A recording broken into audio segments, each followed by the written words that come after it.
50 million views on TikTok, 1.3 million followers on Instagram, 173 million views on YouTube. Parkour goes viral all the time, but does it actually pay any money? Why are so many pro freerunners broke? This video will hopefully answer all of your questions and probably provide some valuable insight to anyone who's considering a career in parkour. Today's video is brought to you by Parkour Pro Trainer.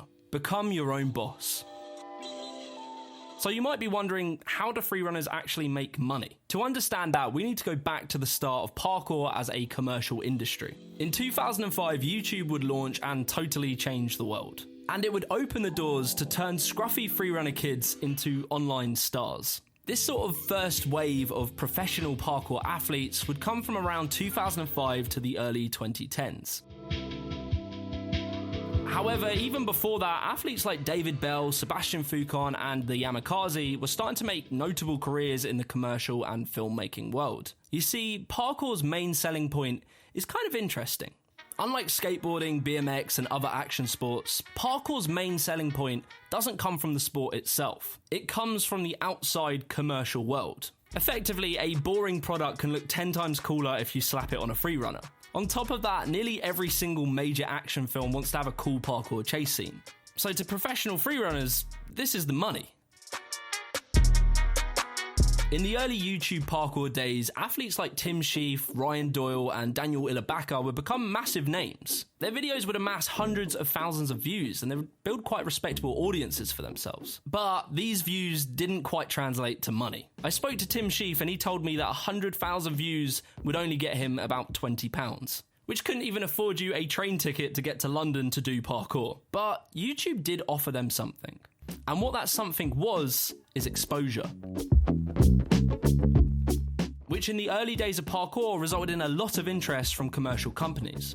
TV adverts, live performances, and even starring in blockbuster films. However, early commercial work really varied in how well it paid. These early athletes would have probably got between £100 to £1,500 for a commercial shoot or a film or anything. Every now and then, these athletes might get lucky with a high-paying buyout, which is basically when they buy the rights to your image. These could pay anything from about £6,000 to even £20,000. But the sad truth is most of these athletes were probably getting a fraction of what they could have got. And due to some very scammy business practices, which I talk about in detail in another video, sometimes these athletes wouldn't even get paid at all. They would be sold on the idea of an all-expense-paid trip abroad or just exposure.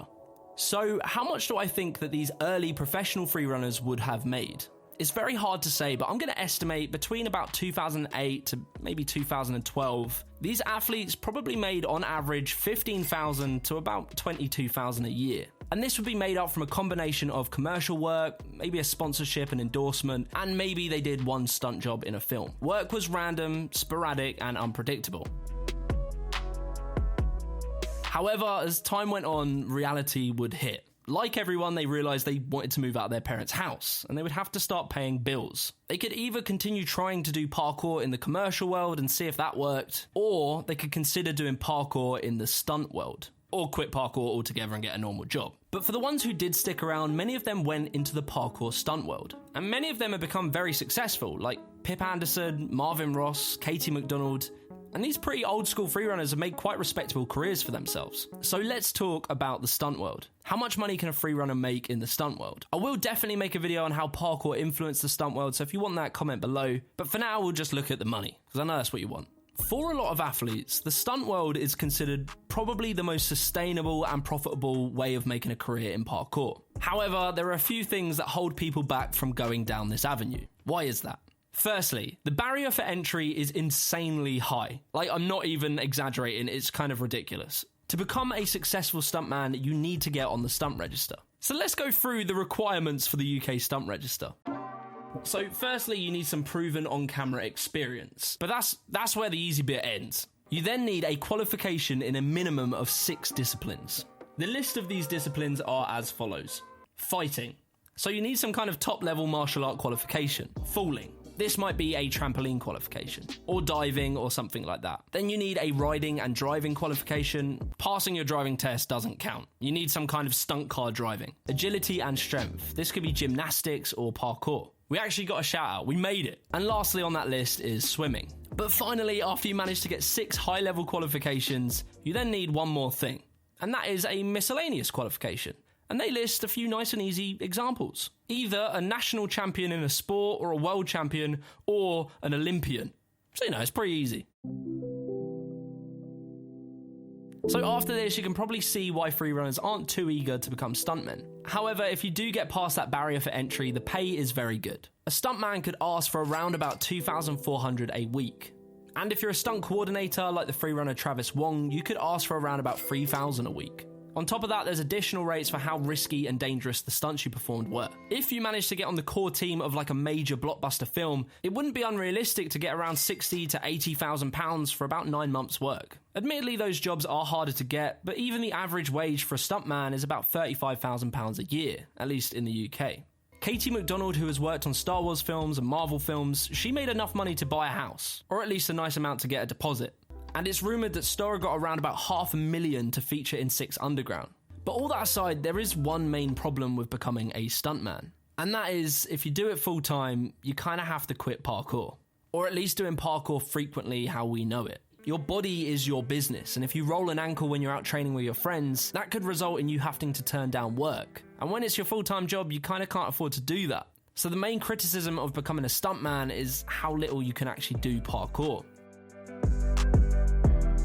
So what about pro freerunners who don't do stunts? Well, over the last 5 years, a newer avenue of income has emerged. And that is simply being a content creator or an influencer. Many freerunners have built up impressive social media followings. If a freerunner can regularly bring in a considerable amount of views on each one of their posts, this can be a great avenue for earning income. For instance, I do sponsored shoutouts in my videos. Sponsored posts can vary wildly in how well they pay. So let's take Instagram. If you have around 20 to 50,000 followers, you could likely fetch between $250 to about $420 a post. If you have 100 to 300,000 followers, you could probably get around the shy end of £1,000 to maybe £1,500 a post. And then athletes with 1 million plus followers like Dom and Pasha, they could probably ask for around 2,000 to 3,000 or even onward depending on the company. We'll talk more about YouTube in a moment, but YouTube is especially profitable even when you've got smaller audiences. It's not unlikely you could ask for between 300 to 800 if you have below 100,000 subscribers. And for some of the parkour channels that have 1 million subscribers plus, they could probably ask for around about £2,000 to £5,000 or onward depending on the company they work with. However, you may be surprised to find out that a number of athletes who even have about 200,000 followers on Instagram still have to work a day job just to get by. And there are a few reasons for this. Firstly, some of these athletes simply just don't like doing sponsored posts. And that's because it goes against what some of these guys want to do with their career.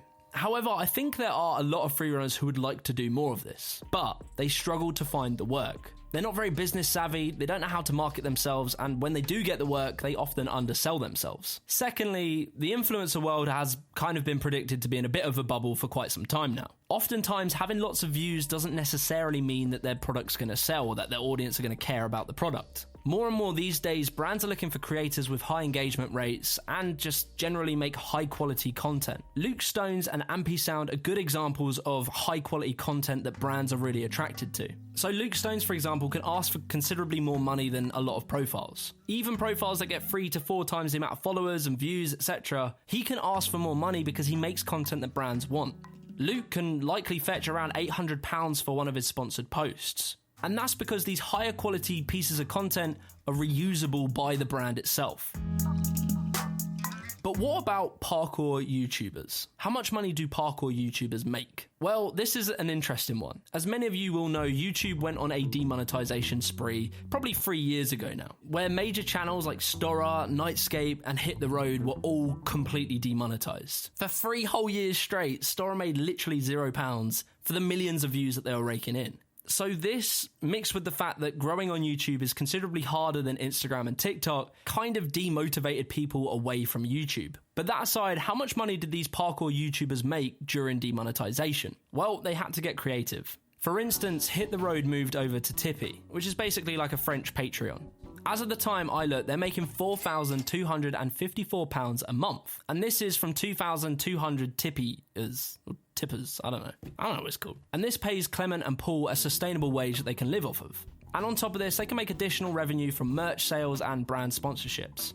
During STORROR's demonetization period, which I must reiterate was 3 whole damned years, the team pushed their clothing sales super hard because this was literally all they could live off of. And monthly clothing sales could fluctuate between £20,000 to about £100,000 in busy months like Christmas. This might sound like a lot of money, but bearing in mind this has to pay 7 athletes a monthly wage. On top of that, it funds all of their trips all around the world to make weekly videos for YouTube and cover the cost of all the manufacturing of their clothes, plus working on any future big projects. So during demonetization, the average STORROR would make between £20,000 and £50,000. I know that is pretty much an economic class gap between it, but their payment will all fluctuate based on additional work they do outside of STORROR and how much work they put into STORROR, like clothing design, filming, editing, etc. However, thank God, YouTube has started to become more friendly to parkour, and STORROR very recently got remonetized. Thank God. So I know you're dying to know how much they are probably making from YouTube right now. Well, if we look at the website Social Blade, that gives us like an estimate of how much money they're probably earning. These estimates aren't always super accurate, but from sort of understanding how YouTube pays, considering STORROR make weekly long-form videos, I would move towards the higher end of this estimate. So I would estimate they're probably earning around £30,000 a month. Seeing as they're a self-made company of 7 lads, they've done very well for themselves. There is one more avenue of content creation that we haven't quite touched on, and that is TikTok. I hate it. I hate it. I know.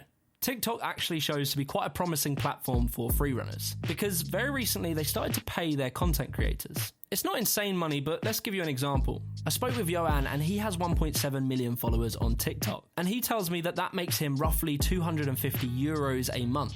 So for him, that money plus his sponsorship money, any brand deals he might do, actually pays him enough to afford rent, travel the world and do parkour for a living.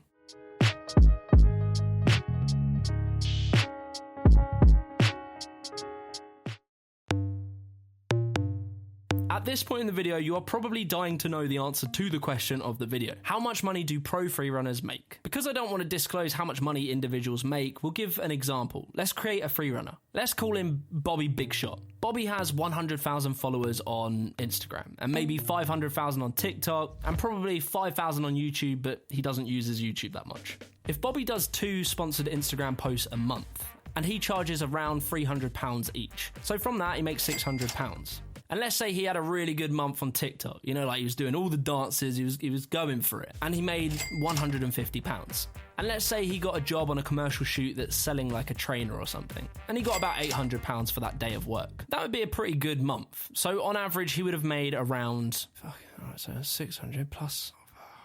So that month he earned around £1,550, I think, if my maths is right. And then let's say he entered a parkour competition and he won maybe 2 of them in a year. Parkour competitions aren't super well paying, but I don't know, let's say he won £2,000 for winning a competition. And he done that twice, so he made an additional £4,000. And that gives us the grand total of £22,000 and 600 pence. Not right. £22,600. I'd personally estimate that the average pro freerunner probably makes around £22,000 a year. However, unfortunately, this can seriously range from anywhere as low as £10,000 a year to anything as high as maybe £35,000. It totally depends on how business savvy the freerunner is. If you see them working with brands all the time, they sell their own merchandise, they do a lot of shows, stuff like that, there's no reason they couldn't earn on the higher end of that estimate. But it's very often the case that athletes, even with 100,000 followers, still have to work second jobs to get by. However, to be a pro freerunner, you need to be very high skilled or just have something quite unique about you and your training. And I hate to be the bearer of bad news, but not every person who aspires to be a professional freerunner is going to make it. However, there is one parkour profession we haven't touched on just yet. There are considerably more professions in the parkour industry than just being a pro. And oftentimes they pay more than being a professional freerunner, and they're more sustainable. All over the world, parkour gyms are starting to pop up. More and more kids, more and more adults want to get into parkour, and they see things like STORROR